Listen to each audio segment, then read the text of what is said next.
우리는 논리학의 기본적인 원칙을 따져보는 것으로도 논리적 사고를 키울 수 있습니다. 어렵게 생각할 필요가 없습니다. 꼼꼼하게 따져보면 답이 보입니다. 이번 회의 키워드는 논리학, 원리, 대우입니다. 대우는 대우 명제입니다. 대우 명제부터 알아봅시다.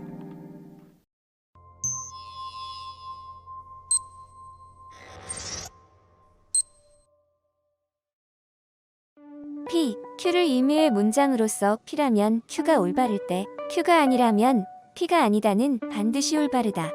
예를 들면 A가 6의 배수라면 A는 짝수이다는 A가 짝수가 아니라면 A는 6의 배수가 아니다와 같은 것을 말하고 있다.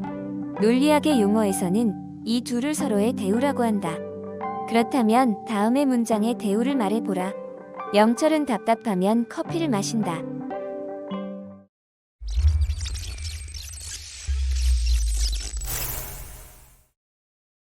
쉽지만 정답을 보기 전에 만약을 위해 점검할 필요가 있습니다. 이러한 대우의 문제에서는 무심코 다음과 같은 대답을 내는 사람이 적지 않습니다. 영철은 커피를 마시지 않으면 답답하지 않다. 그러나 이것은 문제문과는 분명하게 다른 것을 말하고 있습니다. 커피가 영철이를 답답하게 만들고 있는 것은 아닙니다. 어디가 이상한 것인지 논리적으로 생각해 봅시다. 영철은 답답하면 커피를 마신다. 이것의 대우는 영철은 커피를 마시지 않는다. 그러면 영철은 답답하지 않다입니다. 즉 영철은 커피를 마시지 않으면 답답하지 않다. 이것은 어딘가 이상합니다.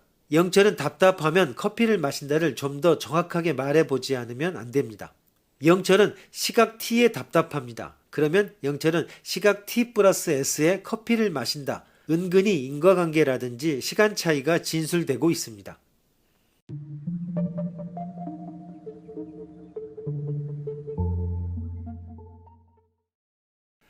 따라서 대우는 영철은 시각 T 플러스 S에 커피를 마시지 않는다. 그러면 영철은 시각 T에 답답하지 않다.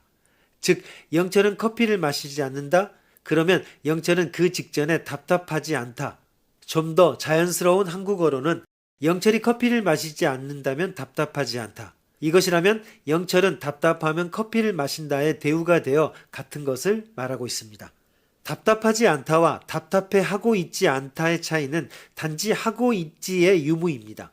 일상언어로 논리적인 환원을 할 경우에는 생략되고 있는 인과관계나 시간 차이를 보존하도록 주의하지 않으면 오해를 부르게 됩니다.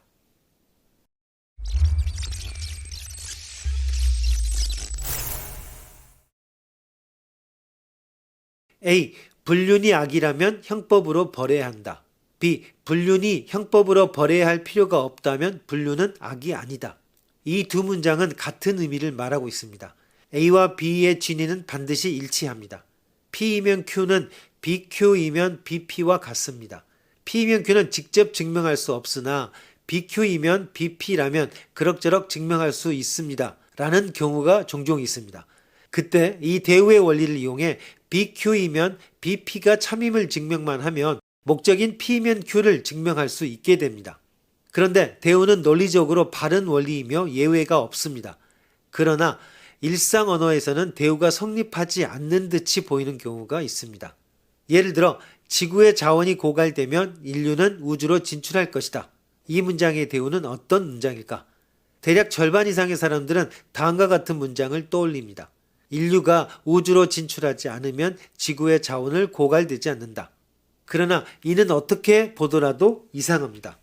뒤의 문장은 인류가 지구에 딱 달라붙어 있는 한 지구 자원이 고갈되는 일은 없다 라는 것처럼 들립니다. 그러나 본래의 문장은 전혀 다른 점을 말하고 있었습니다. 인류가 지구에 있는 한 지구 자원이 고갈되기 때문에 그때 인류는 우주로 진출하지 않으면 안 된다와 같은 의미였음에 틀림없습니다.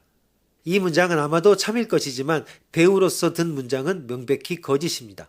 대우는 본래의 문장과 반드시 진위가 같아야 함에도 불구하고 어떻게 달라져 버린 것일까?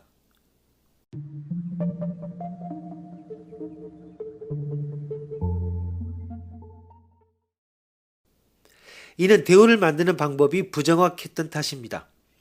인류가 우주에 진출하지 않으면 지구의 자원은 고갈되지 않는다는 문장은 언뜻 본래 문장의 대우처럼 보이지만 불필요한 의미를 첨가한 탓에 대우가 될 수 없었습니다. 불필요한 의미란 인과관계입니다.